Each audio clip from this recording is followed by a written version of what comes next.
Okay, so here's the situation. Imagine waking up tomorrow morning and realizing you're the only person left. Not just in your neighborhood, not just in your city, everyone. The phone still works. The lights are still on. Your fridge is still running, but nobody answers.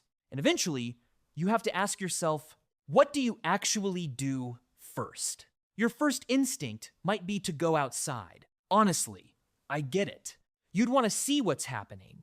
You'd want answers. But running into an empty street without knowing why it's empty, that's probably not a great start because you don't know what happened. Maybe everyone disappeared. Maybe something happened to them. Maybe whatever happened is still happening. And you don't want to be the person who finds out the hard way. So if your first thought is, okay, I'm just gonna run outside and figure this out, I'd slow down just for a minute. Take a breath. Look around your apartment. Grab some water. Find a flashlight. And yeah, something you could use to protect yourself if you absolutely had to. You don't need to become some survival expert overnight. You just need to stop making decisions while you're panicking. Then you can go outside, and once you do, you'll notice something pretty quickly. The city hasn't disappeared. It's just empty. The stores are still there. The food is still there. But you're not the only one who's going to notice that. Rats, dogs, birds. They don't need a government to tell them the supermarket is open. And every day you wait. They get a little more comfortable taking over. Then there's water. And this is where things get less cinematic and a lot more practical. Turn on a tap today and water comes out. Tomorrow? Maybe. But the systems behind that tap still need people. Treatment plants, pumps, electricity, maintenance. Take those people away.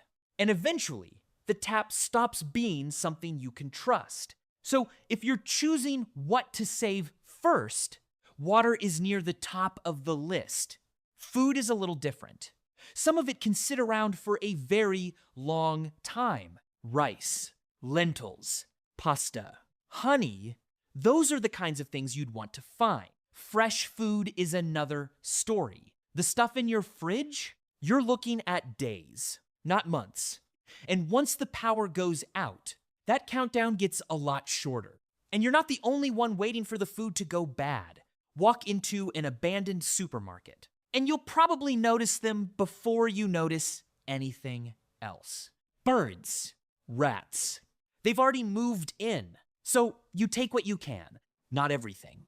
Just the things that actually matter. Food that lasts. Water. Something to carry it. Maybe a cart.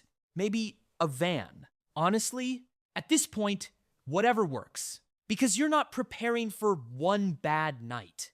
You're preparing for a world that may not start working again. And eventually, you get the basics under control. You've got food. You've got water. You've got somewhere safe to sleep. For a moment, you might even think, okay, maybe I've got this. And that's when the real problem starts. 10 days have passed. You're eating. You're sleeping. You're safe. Nothing is chasing you. Nothing is trying to kill you. And yet, something feels wrong. You can't quite explain it. The silence is starting to get to you. We've already seen a small version of this during lockdowns. Weeks without normal social contact can feel strange enough. Months can be worse. You stop seeing people. You stop having random conversation. You stop hearing someone else's voice in the next room. And at first, you might actually enjoy it. No deadlines. No traffic. No one bothering you. But humans aren't really built for complete isolation. Over time, stress can build. Your memory can suffer. Your decisions can get worse. And the scary part is, you might not even notice it happening because this isn't a lockdown. Nobody is telling you it'll be over soon. There's no announcement saying 2 more weeks. There's no date on the calendar. You don't know when anyone is coming back.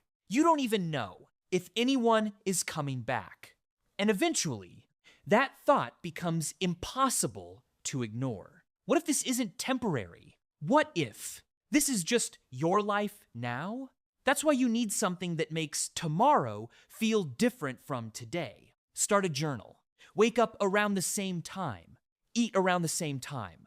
Give yourself things to do. Write down what happened, even if nothing happened. Because when you're completely alone, days can start blending together. Monday feels like Thursday. Thursday feels like Sunday. And suddenly you realize you haven't written anything down in 2 weeks. A routine gives your brain something to hold on to, something familiar, something you can control. It keeps your mind anchored. And don't make the mistake of pretending you're fine all the time. You're going to feel lonely. You're going to get angry. You're going to miss people. Some days are going to be great. Others probably won't be. That's normal. You don't have to shut those feelings off. Because if you keep pretending nothing is wrong, eventually it catches up with you. Once you've figured out the basics, you start thinking about where you're actually going to live. And this matters more than it seems. Look around your city. What's nearby? A chemical plant?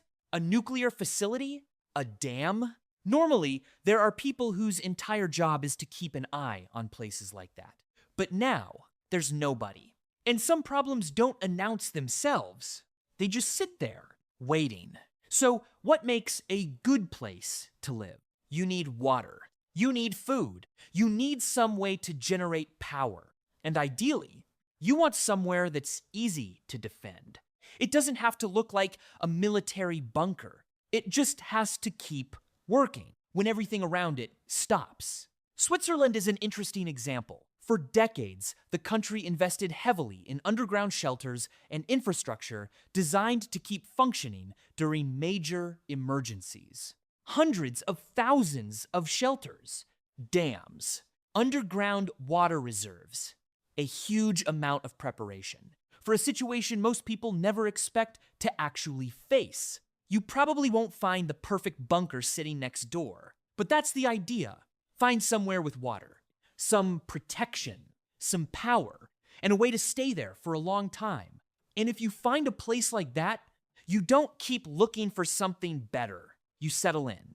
Because at some point, the safest place is the place you've already secured. Food on the shelves, water underground, a radiation detector, solar panels outside, everything you need in one place. For the first time since this started, you can finally breathe.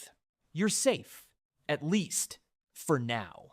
But while you're settling in, something else is happening. The world outside isn't waiting for you. The streets are changing. The buildings are changing. The animals are changing. And it starts much sooner than you'd think. Give it a few weeks. The pets that depended on people start adapting. Some disappear. Some go feral. Others stay close to the places they used to call home. And meanwhile, birds and rodents discover something incredible. There are entire supermarkets with nobody guarding them. Give it a few months, and nature doesn't need permission anymore. Grass grows through the cracks. Ivy climbs the walls. Trees start appearing where roads used to be. Slowly, the city starts becoming something else. After a few years, the changes become impossible to miss. Roads crack. Roofs start failing. Bridges rust. Windows break. Not because there's some dramatic disaster happening, but because nobody is fixing anything anymore. That's the strange part. The city doesn't collapse all at once. It just stops being maintained. And slowly, it loses the fight. And the animals? They don't care that the world changed. If anything, they've just been given a massive opportunity. More space, more food, no humans. And they'll take it. Think about how many animals humans raise every year. In France alone, we're talking about hundreds of millions of chickens and tens of millions of pigs. Now, remove the people responsible for feeding them. Suddenly, You've got billions of animals trying to survive without us. Some won't make it, others will. And the predators? They get a whole new food chain to work with. Give the world a decade, and the difference becomes almost impossible to imagine. Places that once took millions of people to build start disappearing underneath plants. Roads become paths.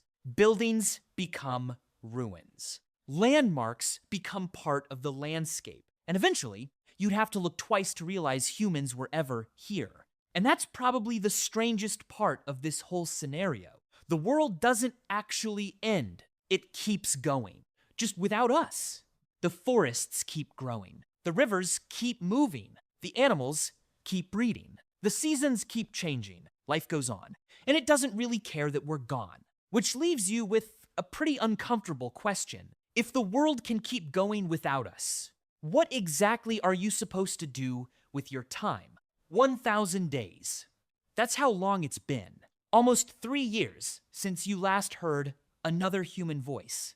And by now, the world doesn't look abandoned anymore. It looks like it belongs to something else. The streets are quieter, the buildings are older, and the things you used to recognize are slowly disappearing. Your old life feels strangely distant now. The apartment you started in, you barely remember why you stayed there. The supermarkets are empty. The cars don't matter anymore. And your phone has probably been dead for years. At some point, you stopped checking it because you already knew what you'd find. Nothing.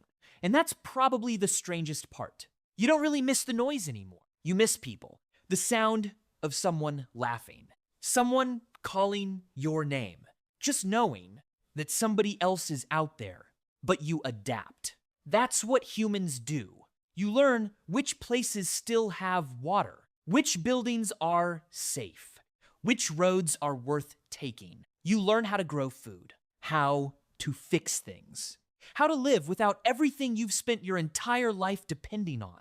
And eventually, you stop thinking about surviving tomorrow. You start thinking about surviving next year. You still have a routine, not because someone told you to, because without one, the days start disappearing. You wake up, you check the garden, you collect water, you repair something, you eat, you sleep, and tomorrow, you do it all again. It's not the life you wanted, but after 1,000 days, it's your life. And then one morning, something feels different. You walk outside. The street you've walked down hundreds of times barely looks like a street anymore. Trees have pushed through the pavement. Plants cover the walls. Animals move where people used to walk. And for a second, you realize something. The world didn't wait for humanity to come back. It moved on. And the strange thing is, the world keeps going. It gets quieter. It gets wilder. But it keeps going. And if you're still here, so do you. So, if you ever found yourself in that situation, don't panic. Get water. Get food. Find somewhere safe. Take care of your head, not just your body. Learn things. Build something. And give yourself a reason to wake up tomorrow. Because surviving alone isn't really about lasting the longest. It's about staying human while you're doing it. And now I'm curious. If you woke up tomorrow and every other person on Earth had disappeared, what would you actually do first? Would you stay home? Would you go looking for your family? Would you try to find food? Or would you just walk outside and see how quiet the world had become? There's no right answer. At least, not yet. So tell me, what's the very first thing you do? I'll see you in the next one.